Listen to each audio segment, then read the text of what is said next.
ছিল সর্বশেষ ছিল যারা সতী সাধ্বী সরল মনা নারীদের প্রতি অপবাদ দেয়, তারা চিরস্থায়ী জাহান্নামী হবে।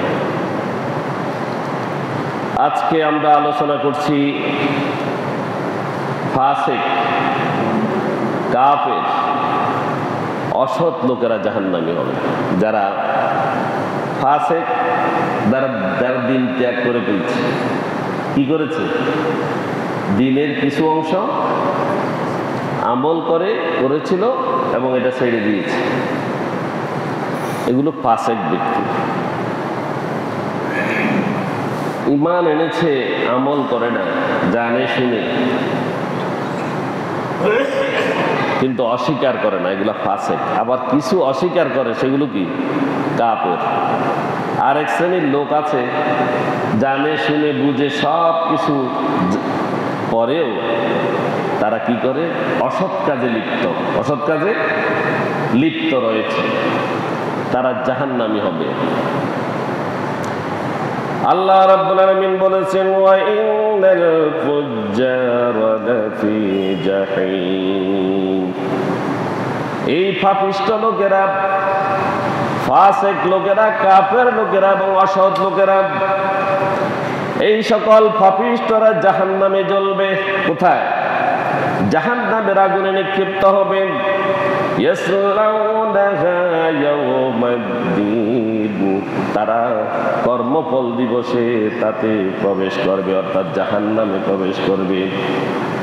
যেদিন মানুষের সকল কাজকর্মের হিসাব নেবে, যেদিন এই দুনিয়ার জীবনে কি কর্ম করেছে তার ফলাফল দেয়া হবে। এই পরীক্ষায় সে কেমন করেছে, এই পরীক্ষার হলে সে কি কাজ করেছে, সে সঠিকভাবে কাজকর্ম করেছে কিনা, সে বিষয়ে যেদিন সকল কিছু প্রকাশ করা হবে, সেদিন তার জন্য চিরস্থায়ী জাহান্নাম হয়ে যাবে। নাউজুবিল্লাহ। ওয়ামা হুম আনহা বিগাইবিন। তাদেরকে সেখান থেকে কখনো উদাও হয়ে যেতে দেয়া হবে না। তারা সেখান থেকে পালিয়ে যেতে পারবে না, উদাও হয়ে যেতে পারবে না। চির উপস্থিতি তার জাহান্নামের মধ্যে থাকবে। এই সমস্ত লোকগুলো একথা বোঝে না, দুনিয়ার জীবনে তারা এসেছে পরীক্ষা করার জন্য। এই পরীক্ষার ফলাফল তাদেরকে পরকালে দেয়া হবে। যেদিন তাদের পরীক্ষার ফলাফল দেয়া হবে, সেই পরকাল দিবসে এই লোকগুলো চিরস্থায়ী জাহান্নামী হয়ে যাবে। নাউজুবিল্লাহ। এরা কারা? ফাসিক। কারা? ফাসিক লোক, এবং যারা অস্বীকার করে বসে এবং যারা দুনিয়াতে অসৎ কাজ করে বসে, এরা চিরস্থায়ী জাহান্নামী। আমাদের কি করা উচিত? আমরা তো শুধু ওয়াজ শুনছি আর পার্থিব জীবনের লোভ লালসা ছাড়তে পারছি না। ওয়াজ শুনে কোনো কাজ হচ্ছে না, খোদার কোরআন শুনে কোনো লাভ হচ্ছে না। এই কান দিয়ে ঢুকে অপর কান দিয়ে বেরিয়ে যায়। আর দুনিয়ার জীবনের এই লোভ লালসা চরিতার্থ করার জন্য তারা দুনিয়ার অসৎ কাজে নিমজ্জিত রয়েছে। তারা পাপাচারের মধ্যে লিপ্ত হচ্ছে, তারা আল্লাহ দ্রোহিতার মধ্যে লিপ্ত হচ্ছে, তারা ইসলামের গণ্ডি থেকে তারা বেরিয়ে যাচ্ছে, তারা ইসলামের নীতিগুলোকে তারা অস্বীকার করছে কিনা? যারা এগুলো করছে তারা চিরস্থায়ী জাহান্নামী হয়ে যাবে। অথচ এই জাহান্নাম তারা আবাদ থাকবে। এই দুনিয়াতে তারা ক্ষণিক সময়ের জন্য এসেছে, পরকালের মহান জীবনকে তারা লাভজনক মনে করে না, এটাকে লাভজনক ব্যবসা মনে করে না। তারা মনে করে দুনিয়ার ব্যবসা উত্তম। ঠিকই না? দুনিয়ার ব্যবসাকে যারা উত্তম মনে করেছে, দুনিয়াকে লাভ যারা উত্তম মনে করেছে, তারা আখিরাতে বরবাদ হয়ে যাবে, তারা চিরস্থায়ী জাহান্নামী হয়ে যাবে। সুতরাং আমাদের উচিত দুনিয়ার মায়া ত্যাগ করা, দুনিয়াতে সৎভাবে চলাফেরা করা, পাপিষ্ঠদেরকে ত্যাগ করা, পাপ কার্য ত্যাগ করা, এগুলো সম্পূর্ণ এড়িয়ে চলা। না হলে এমন শাস্তি তার জন্য রয়েছে, জাহান্নামে সে আবাদ থাকবে, সেখান থেকে কখনো সে পলায়ন করতে পারবে না, কোথাও গোপনও থাকতে পারবে না। নাউজুবিল্লাহ।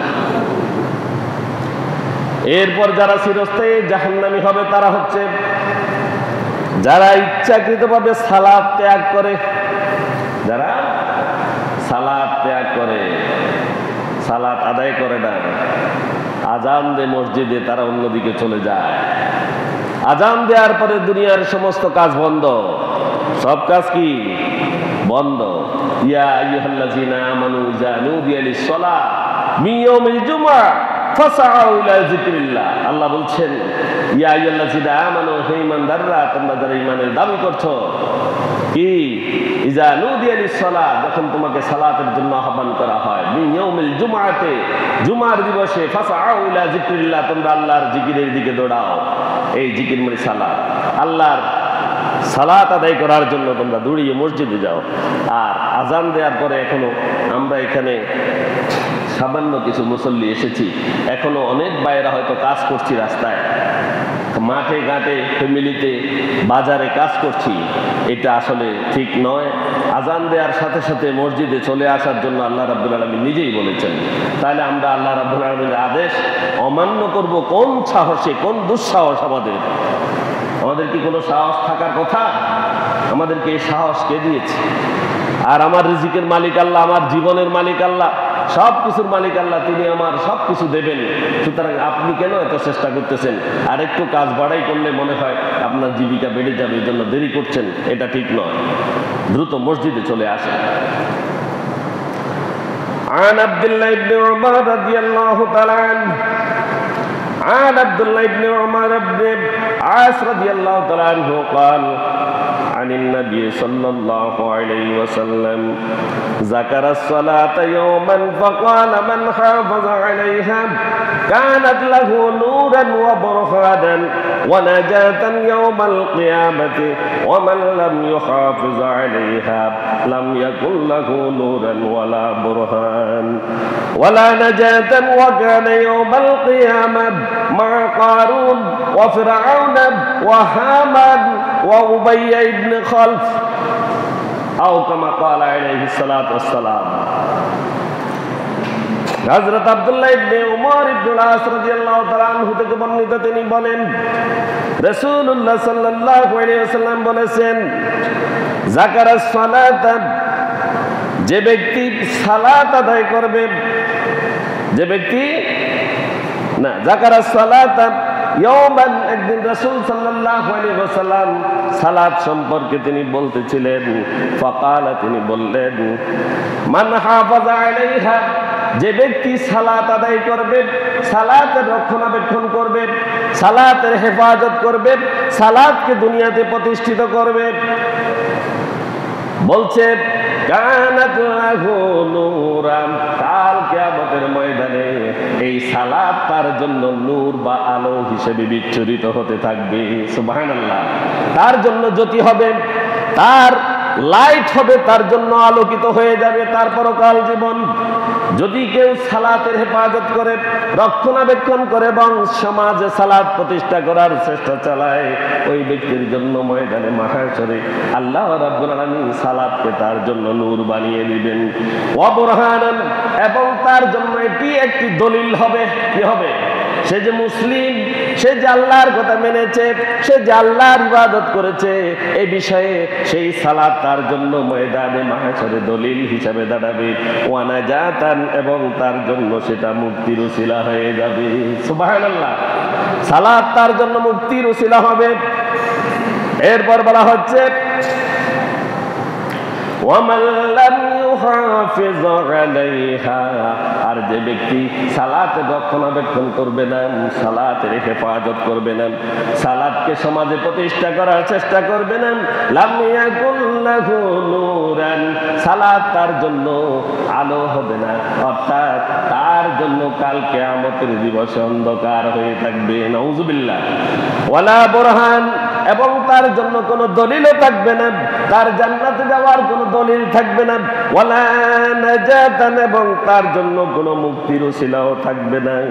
ওয়া কানা ইয়াউমাল কিয়ামাতি, কিয়ামতের দিবসে সে থাকবে মা কারুন, কারুনের সাথে। কার সাথে? তার হাসর হবে কারুনের সাথে। কার সাথে? কারুন নাম শুনছেননি? কারুনের নাম শুনছেননি? কারুনের সাথে আমি কারুন সম্পর্কে বলবো। কারুনের সাথে তার হাসর হবে, ওয়া ফিরআউন এবং ফিরআউনের সাথে তার হাসর হবে, ওয়া হামান এবং হামানের সাথে তার হাসর হবে, ওয়া উমাইয়া ইবনে খালফ বা উমাইয়া ইবনে খালফের সাথে তার হাসর নসর হবে। কারুনকে সালাতের যে হেফাজতকারী হবে না, আল্লাযীনা হুম ফি সালাতিহিম হাফিজুন, যারা সালাতের হেফাজতকারী হবে না। হেফাজত বলতে কি? নিজে পড়বে, পরিবারকে পড়াবে এবং তার সমাজে সালাত প্রতিষ্ঠা করার প্রাণান্তকর চেষ্টা করবে। এই সালাতের হেফাজত যারা করবে না, ৬০ জনের সাথে তাদের হাসর হবে। একটা হবে কারুন, একটা হবে হামান, একটা হবে ফিরআউন, আর একটা হচ্ছে উমাইয়া ইবনে খালফ। নাউজুবিল্লাহ, নাউজুবিল্লাহ পড়েন জোরে। কারুনকে, কারুন হচ্ছে বনি ইসরায়েলের অত্যন্ত একজন ধনী, জ্ঞানী এবং জ্ঞানী এবং বিচক্ষণ ব্যক্তি। কারুন ছিল বনি ইসরায়েলের অত্যন্ত ধনী লোক। সে সময়ের তিনি তাওরাতের একজন পণ্ডিত, তাওরাতের একজন পণ্ডিত ছিলেন, তাওরাত কিতাবের অত্যন্ত ধনী লোক। তিনি ছিলেন মূসা আলাইহিস ইসলামের সম্প্রদায়ের লোক, স্বয়ং নবী মূসা আলাইহিস ইসলামের সম্প্রদায়ের লোক এবং তার আত্মীয়, তার মূসা আলাইহিস ইসলামের আপন চাচাতো ভাই, মূসা আলাইহিস ইসলামের আপন চাচাতো ভাই। অত্যন্ত সম্পদশালী ব্যক্তি ছিল, কিন্তু সবচেয়ে কৃপণ ছিল সে আল্লাহর দ্বীনের জন্য। নাউজুবিল্লাহ, সবচেয়ে কৃপণ ছিল কিসের জন্য? আল্লাহর দ্বীনের জন্য। আর সে ছিল অত্যন্ত অহংকারী। সে ঈমান এনেছিল, হযরত মূসা আলাইহিস ইসলামের প্রতি প্রথমে ঈমান এনেছিল, কিন্তু তার কাছে যখন ধনসম্পদ বেড়ে যায়, যখন তার প্রভাব প্রতিপত্তি বেড়ে যায়, তখন সে আল্লাহকে ভুলে যায় এবং সে অহংকারী হয়ে ওঠে, অহংকারী হয়ে ওঠে। যার কারণে সে আরো একটা বিষয় ছিল, তার সমস্ত সম্পদগুলো সে অপব্যবহার করেছে, ইসলামের বিরুদ্ধে, আল্লাহর দ্বীনের বিরুদ্ধে সে ব্যয় করেছে। নাউজুবিল্লাহ পড়েন, নাউজুবিল্লাহ পড়েন। আমাদের সমাজে আসেনি, আল্লাহ অনেককে সম্পদ দিছে, ইসলামের পক্ষে দিতে চায় না, দিতে গেলে তার কলিজা ফেটে যায়, ঠিক কিনা? এই মসজিদের লাই চাইলে দে না, কিনলে তার সন্তান, ছেলে সন্তান উপবাস থাকবো নাকি তার সম্পদ কমে যাবে, মসজিদের লাই চাইলেও দে না, দেনি। এতিম মিসকিন হত দরিদ্র আল্লাহর পথে ব্যয় করেনি, অকাতরে করে না, সম্পদকে কুক্ষিগত করে রাখে।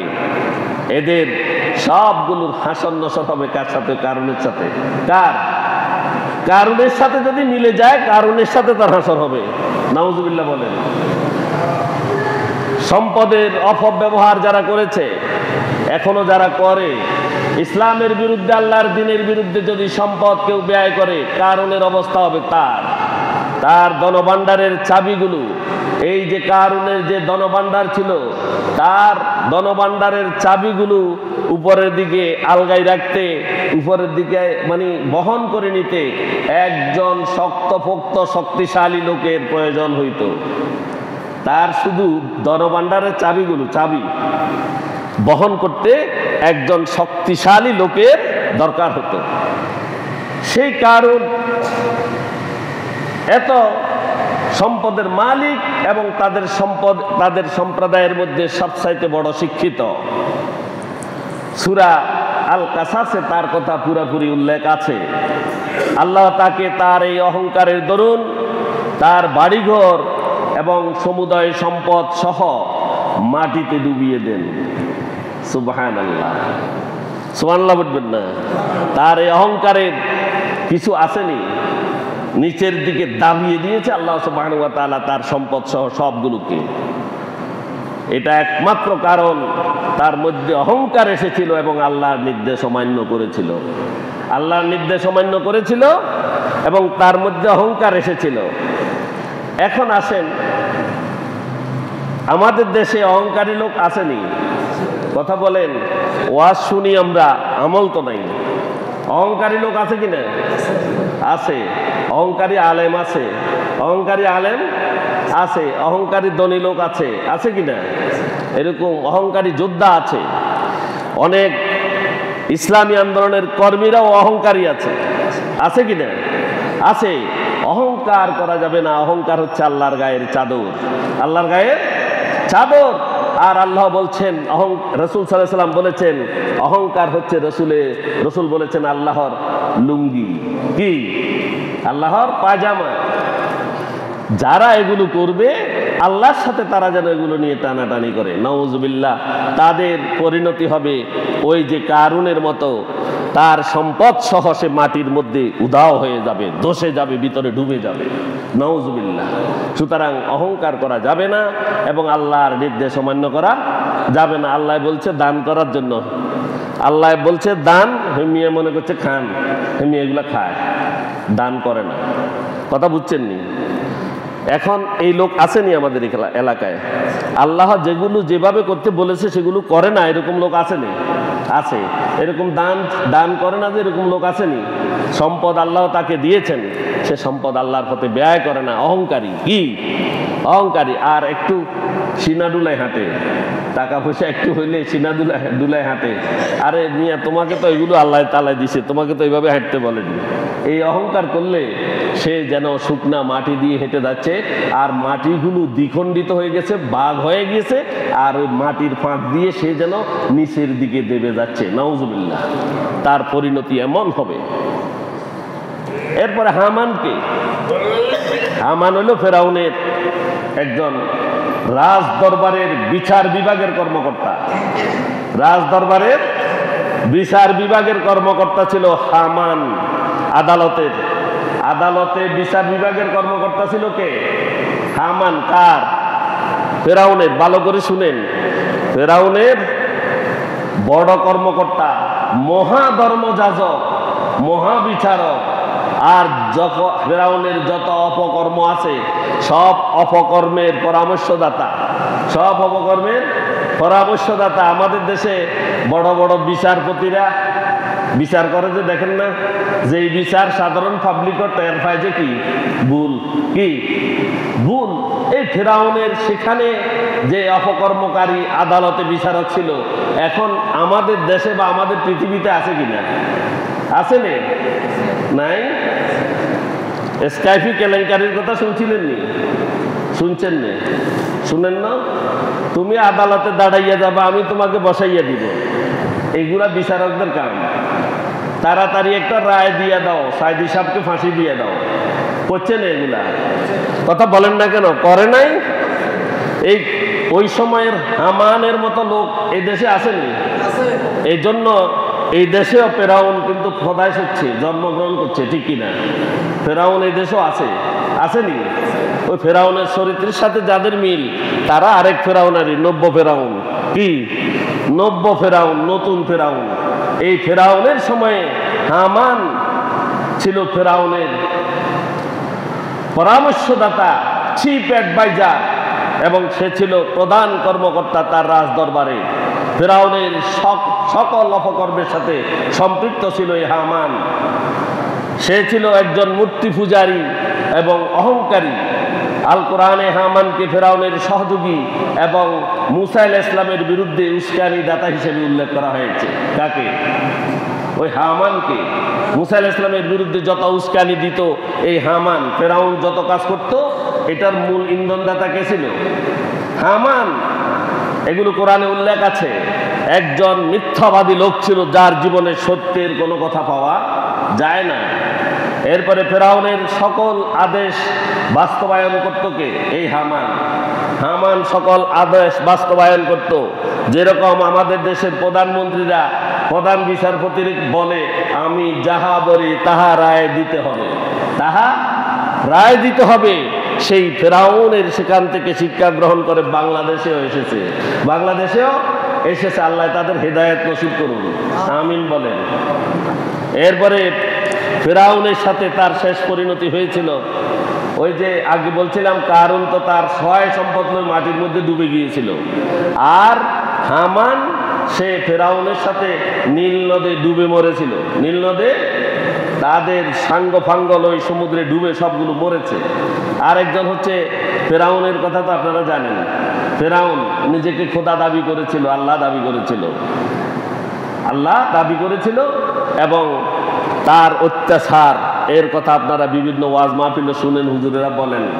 আল্লাহ রাব্বুল আলামিন তাকে সমুদ্রের পানিতে ডুবিয়ে মেরেছিলেন, চুবিয়ে মেরেছিলেন।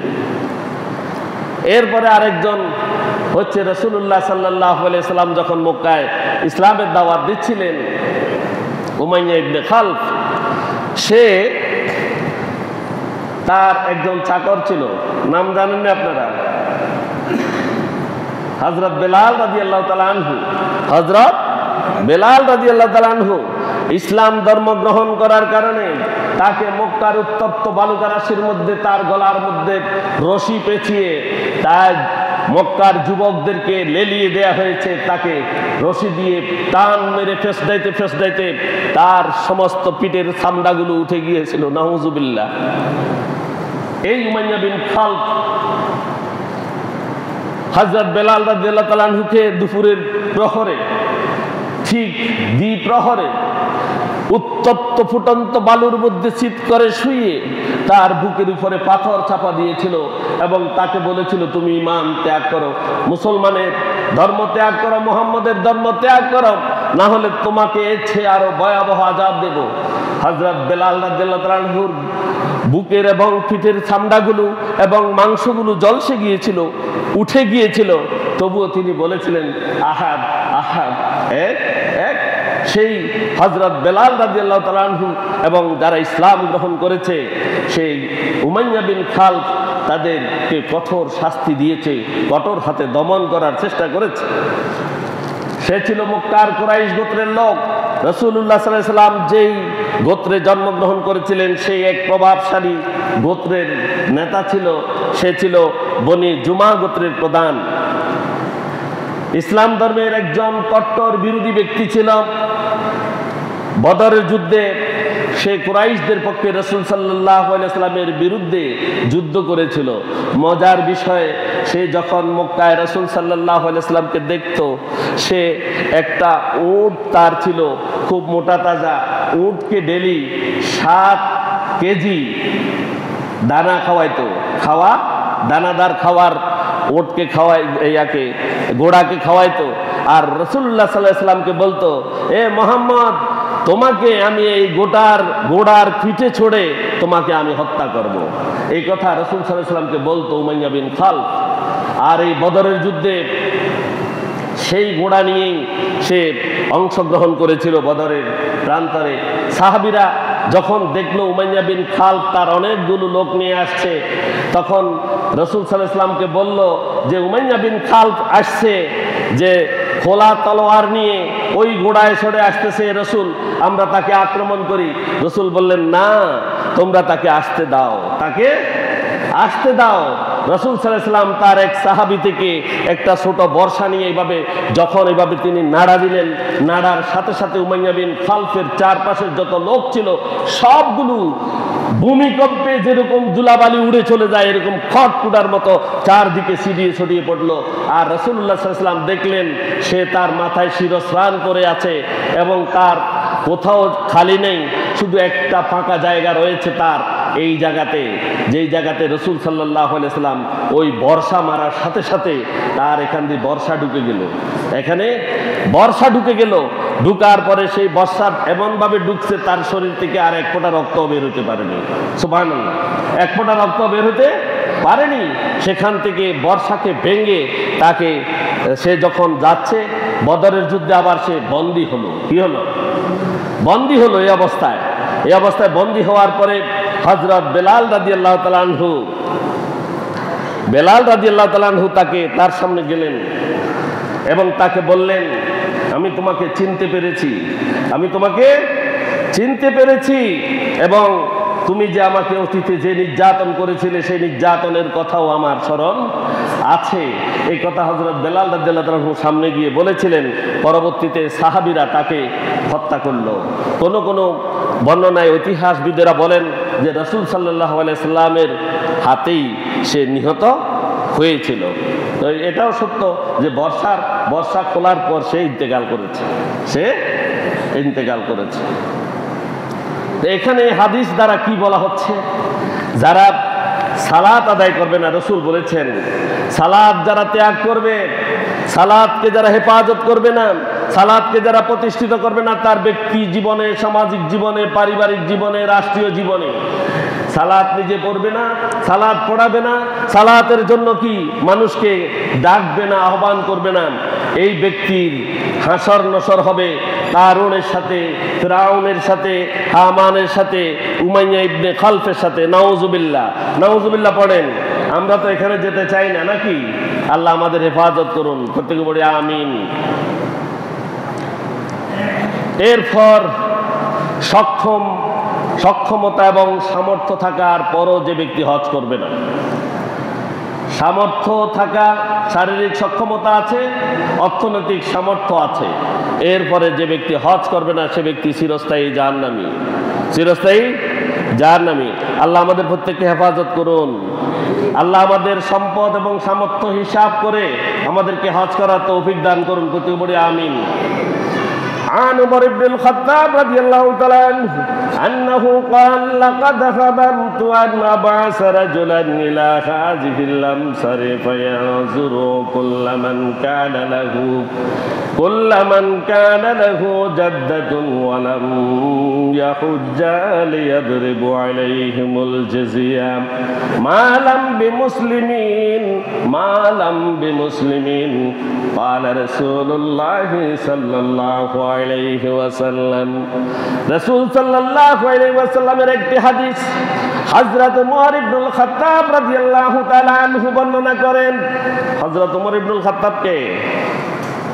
ইসলামের দ্বিতীয় খলিফা, ইসলামের দ্বিতীয় খলিফা। তিনি বর্ণনা করেন আন্নাহু ক্বাল লাকাদ হামামতু আন আবআসা রাজুলান ইলা হাযিহিল আমসারি فينظر كل من كان له جده ولم يحج ليضربوا عليهم الجزية। বলেন রাসূল বলছেন আমার ইচ্ছা হয় কিছু লোককে শহরে প্রেরণ করি। কোথায়? শহরে প্রেরণ করি এবং তারা গিয়ে দেখুক যে যাদের হজ করার সামর্থ্য আছে অথচ তারা হজ করছে না, তাদের উপরে কর ধার্য করা হোক। কি ধার্য করা হোক? কর ধার্য করা হোক। এরপর বলা হচ্ছে তারা মুসলমান নয়। নাউজুবিল্লাহ। কয়বার বলছে? 2 বার। তারা মুসলমান নয়। তারা যারা শক্তি এবং সামর্থ্য দুইটা থাকার পর হজ করে না, এরা চিরস্থায়ী জাহান্নামী। আমরা ভালো করে শুনবো এবং খেয়াল রাখবো কথাগুলো। এরপরে লোক দেখানো আমলকারী চিরস্থায়ী জাহান্নামে যাবে। এটা একটা বিশাল হাদিস। হযরত আবু হুরায়রা রাদিয়াল্লাহু তাআলা আনহু বর্ণনা করেন রাসূল সাল্লাল্লাহু আলাইহি ওয়াসাল্লাম ইরশাদ করেছেন শেষ বিচারের দিন সর্বপ্রথম আল্লাহ কাদের হিসাব নেবেন? বলেন তো? শহীদদের। কাদের? শহীদ, যারা আল্লাহর রাস্তায় সংগ্রাম করেছে, আল্লাহর দ্বীনের মুজাহিদ, আল্লাহর রাস্তায় সংগ্রাম করতে গিয়ে জীবন দিয়েছে, তাদের ফয়সালা প্রথম শুরু হবে। যখন তাদের ফয়সালা শুরু হবে তখন শাহাদাত বরণকারী একজন ব্যক্তিকে তার সামনে আনা হবে। আল্লাহ তার সামনে এই দুনিয়াতে তাকে দেয়া সমস্ত নেয়ামত উপস্থাপন করবেন। তোমাকে আমি এই দুনিয়াতে সমস্ত নেয়ামতগুলো দান করেছিলাম, এইগুলো কি তোমার স্মরণ আছে? তিনি বলবেন হ্যাঁ, সব আমার স্মরণ আছে, এবং তিনি সবগুলো স্বীকার করবেন শহীদ হয়েছেন। তখন আল্লাহ তাকে জিজ্ঞেস করবেন যে এই নিয়ামত সমূহের হক আদায় করার জন্য তুমি কি করেছ? আল্লাহর নিয়ামতের হক আদায় করার জন্য তুমি করেছটা কি? তখন তিনি বলবেন আমি তোমার রাস্তায় লড়াই করেছি, সংগ্রাম করেছি, এবং তোমার প্রতি আমি সংগ্রাম করতে গিয়ে শাহাদাত বরণ করেছি। তখন আল্লাহ রাব্বুল আলামিন বলবেন তুমি মিথ্যা বলছো। তুমি কি মিথ্যা বলছো? কাদেরকে? ইনি কেমন শহীদ? লোক দেখানো শহীদ। কি দেখানো শহীদ? মানুষকে দেখানোর জন্য সে কি করেছে? আল্লাহর দ্বীনের পথে ছিল। আমরা সালাত আদায় করতে এসেছি কার ভয়ে? সত্যিকারে আল্লাহর ভয়ে এসেছি কিনা? নাকি বাজারে বসে থাকলে মানুষ এখন আমাকে বলবে তুমি ওখানে জুমার নামাজ চলছে, তুমি যাচ্ছ না কেন, এই কথা বলবে, এই ভয়ে আমি এসেছি? আল্লাহর রাস্তায় তুমি যাচ্ছ না কেন, এই কথা না শোনার আগে আমি সেখানে গেলাম, এই কথার ভয়ে? এরকম যারা শহীদ হয়ে যায় তারা শহীদ নয়। তারা কি নয়? শহীদ নয়।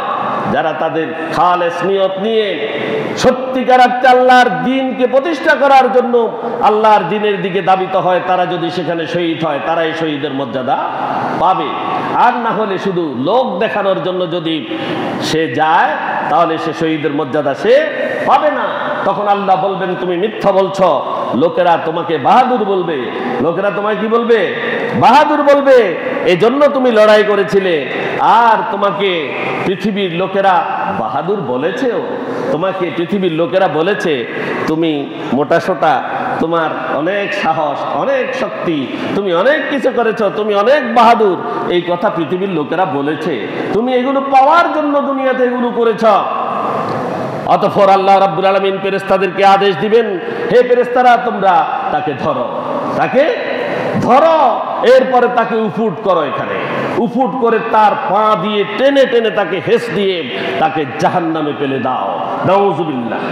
চিরস্থায়ী জাহান্নামে সে যাবে যদি আল্লাহর রাস্তায় সংগ্রাম যদি একনিষ্ঠ খালেস নিয়তে যদি না করে। আল্লাহর পথে সংগ্রাম বলতে আমরা এখন মসজিদে আসছি, এটা আল্লাহর কাজ, ঠিক কিনা? মাদ্রাসার কাজ করবো, সেটাও আল্লাহর কাজ নাকি? মানব সেবা করব, সেটাও আল্লাহর কাজ। মানুষের সেবা করব, এটা কার কাজ? আল্লাহর কাজ কিনা? বলেন না কেন? আমরা আল্লাহর কাজ চিনি কিনা আসলে সেটা বুঝি আগে। এই রাষ্ট্রের সেবা করব, সেটা কার কাজ? মানব সেবা কার কাজ? হাইওয়ানের সেবা করা, এই যে পশু পাখির সেবা করা, এটা কার কাজ? আল্লাহর কাজ। পরিবারকে আপনি যে ভরণ পোষণের ব্যবস্থা করছেন, এটা কার কাজ? আল্লাহর কাজ। ছেলে সন্তান যে আপনি মানুষ করছেন, তাদেরকে দ্বীন শিক্ষা দিচ্ছেন, এগুলো কার কাজ?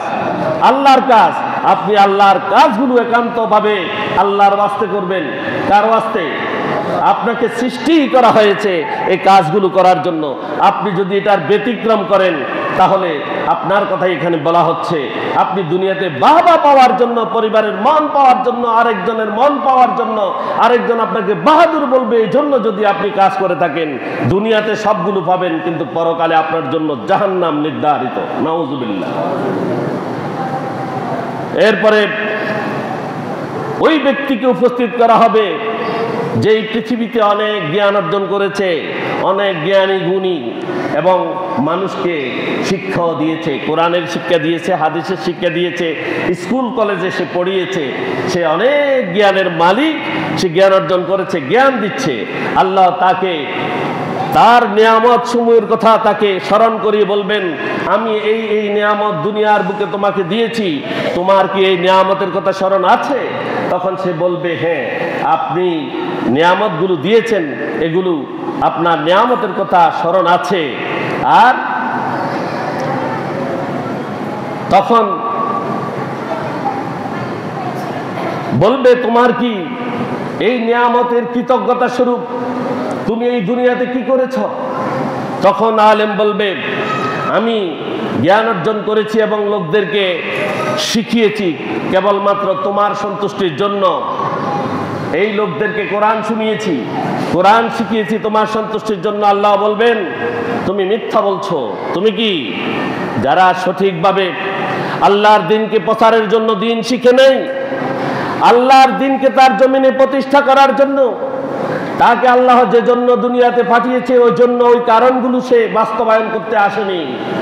সে শুধু তাকে সে বড় করে তোলার জন্য, তাকে মানুষ জ্ঞানী বলার জন্য, তাকে বড় আলেম বলার জন্য সে আলেমের বেশভূষা ধরেছে, হাতের মাথার মধ্যে সে পাগড়ি বেঁধেছে, তার দাড়ি ছিল, তার জুব্বা ছিল, তার সকল লেবাস ছিল, কিন্তু মূলত তার যেই জ্ঞান ছিল সেই জ্ঞানটা সে শুধু অর্জন করেছে পার্থিব জীবনের জন্য। কিসের জন্য?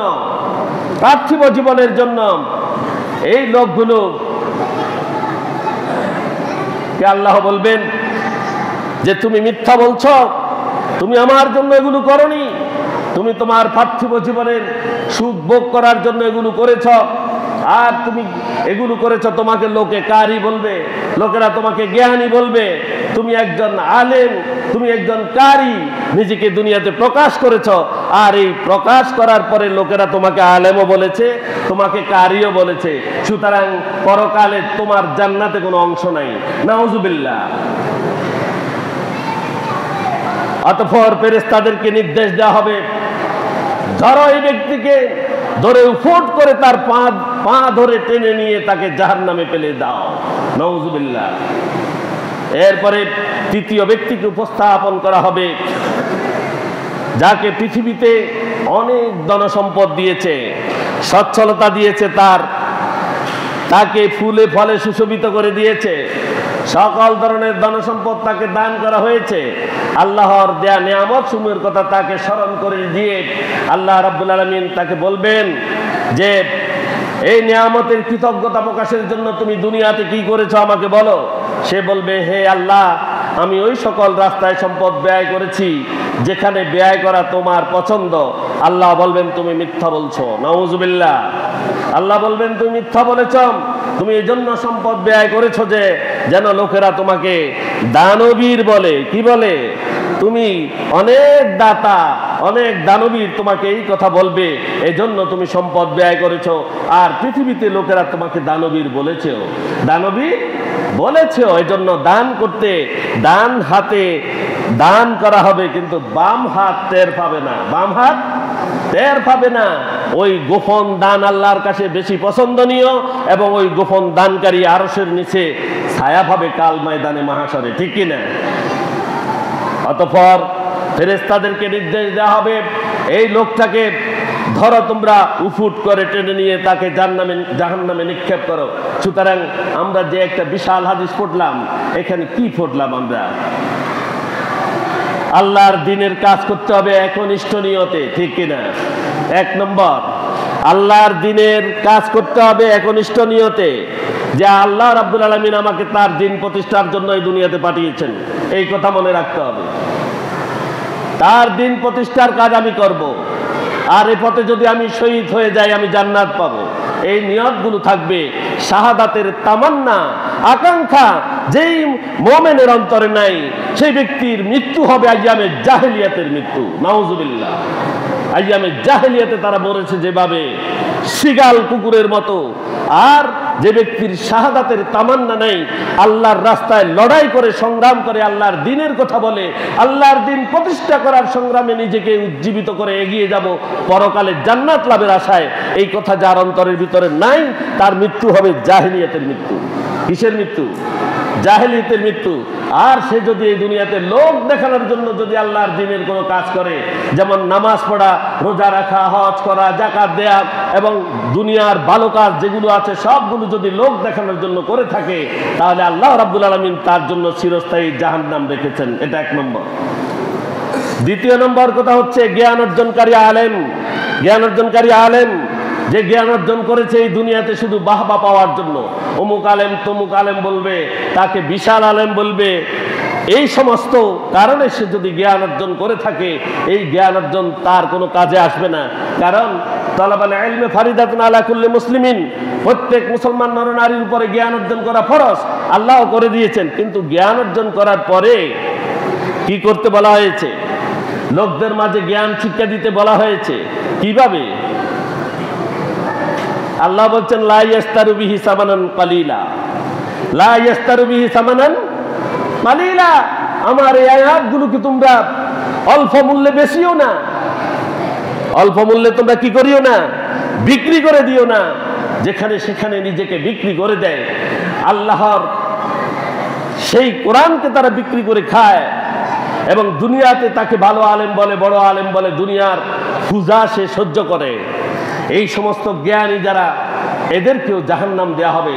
সে শুধু আল্লাহর পথে মুখলেস হবে, আল্লাহর দ্বীনের জন্য সে জ্ঞান অর্জন করবে, এবং আল্লাহর দ্বীনের পথে সে কি করবে? শিক্ষা দিবে মানুষকে। কি জন্য? পরকালে জান্নাত লাভের আশায়। এই দুনিয়াতে কোনো কিছু পাওয়ার আশায় নয়, এই দুনিয়াতে কোনো কিছু পাওয়ার আশায় নয়, এটা খেয়াল করতে হবে। তৃতীয় নম্বর, সম্পদশালী ব্যক্তি যারা দান করবে, গোপনে করবে, প্রকাশ্যে যারা করবে তাকে দানবীর বলার জন্য তারা চিরস্থায়ী জাহান্নামে যাবে। এই তিন শ্রেণীর লোকের জন্য চিরস্থায়ী জাহান্নাম অবধারিত। সম্মানিত হাজরিন, এরপরে ছোট্ট একটা হাদিস, যে রাসূলুল্লাহ সাল্লাল্লাহু আলাইহি সাল্লামের নামে যারা মিথ্যা বলে, কি বলে? মিথ্যা বলে, মানুষকে অপসংবাদ যারা দেয় এবং রসুলের নামে যারা অপবাদ প্রদান করে তারা চিরস্থায়ী জাহান্নামী, তারা চিরস্থায়ী জাহান্নামী। আন উম্মে সালামা রাদিয়াল্লাহু তাআলা আনহা ক্বালাত সামি'তু নবী সাল্লাল্লাহু আলাইহি ওয়াসাল্লাম ইয়াকুলু মান ইয়াকুল আলাইয়া মা লাম আকুল ফালইয়াতাবাওয়া মাকআদুহু মিনান নার। হযরত উম্মে সালমা রাদিয়াল্লাহু তাআলা আনহা থেকে বর্ণিত, তিনি বলেন, আমি রাসূলুল্লাহ সাল্লাল্লাহু আলাইহি ওয়াসাল্লামকে বলতে শুনেছি, তিনি ইরশাদ করেছেন, যে ব্যক্তি আমার ব্যাপারে এমন কথা বলবে যা আমি কখনো বলিনি, যা আমি কখনো বলিনি, এই ধরনের কথা যদি কেউ বলে থাকে তার ঠিকানা হবে জাহান্নাম। তার ঠিকানা কি? সে যেন তার আপন ঠিকানা জাহান্নামকে করে নেয়। সুতরাং রাসূলুল্লাহ সাল্লাল্লাহু আলাইহি ওয়াসাল্লামের নামে কোনো অপবাদ অথবা কোনো রাসূলের নামে কোনো কিছু, কোনো বিদআত এই দুনিয়ার বুকে চালিয়ে দেয়া যাবে না। এগুলো যদি করে চিরস্থায়ী জাহান্নাম। আরেকটা হচ্ছে অহংকারী জাহান্নামী হবে, অহংকার যারা করবে তারা জাহান্নামী হবে। এখানে হযরত আবু সাঈদ ও হযরত আবু হুরায়রা রাদিয়াল্লাহু তাআলা বর্ণনা করেছেন, আন আবি সাঈদিন আল খুদরি রাদিয়াল্লাহু তাআলা আনহু ওয়া আবি হুরায়রা রাদিয়াল্লাহু তাআলা আনহু قال قال رسول الله صلى الله عليه وسلم قال الله تعالى العزة عزاري والكبرياء رداي ফামান ইউনাজিউনি আযাবাতহু। এখানে বলা হচ্ছে হযরত আবু সাঈদ খুদরি রাদিয়াল্লাহু তাআলা আনহু এবং হযরত আবু হুরায়রা রাদিয়াল্লাহু তাআলা আনহু দুইজন প্রসিদ্ধ সাহাবী এই হাদিস বর্ণনা করেছেন। তারা বলেন, রাসূলুল্লাহ সাল্লাল্লাহু আলাইহি ওয়াসাল্লাম বলেছেন, আল ইজ্জাতু ইজারি, আর সম্মান হচ্ছে আমার লুঙ্গি। সম্মান হচ্ছে কি? আমার লুঙ্গি। সম্মান কি? কথা খেয়াল করেন, সম্মান আমার লুঙ্গি বা পাজামা, ওয়াল কিবরিয়াউ রিদাই, এবং গর্ব অহংকার হচ্ছে আমার গায়ের চাদর। গর্ব অহংকার আমার গায়ের চাদর। এরপরে বলা হচ্ছে ইউনাজিউনি আযাবাতহু আযাবতুহু, বলা হচ্ছে যে ব্যক্তি এগুলো আমার থেকে ছিনিয়ে নিতে চায় আমি তাকে কঠিন শাস্তি দিব জাহান্নামের। তাহলে বলা হচ্ছে হাদিস দ্বারা আমরা কি বুঝলাম? এই হাদিস দ্বারা আমরা বুঝলাম যে লুঙ্গি পরে, আমাদের দেশে টাকনুগিরার নিচে লুঙ্গি পরে, পায়জামা পরে, লুঙ্গিরে একটু ছেড়ে দিয়ে একটু অহংকার করেনি, করেনি? করে। এরপরে নিজেকে নিজেকে সম্মানিত বোধ করে, পুলকিত বোধ করে লোক আছে কিনা?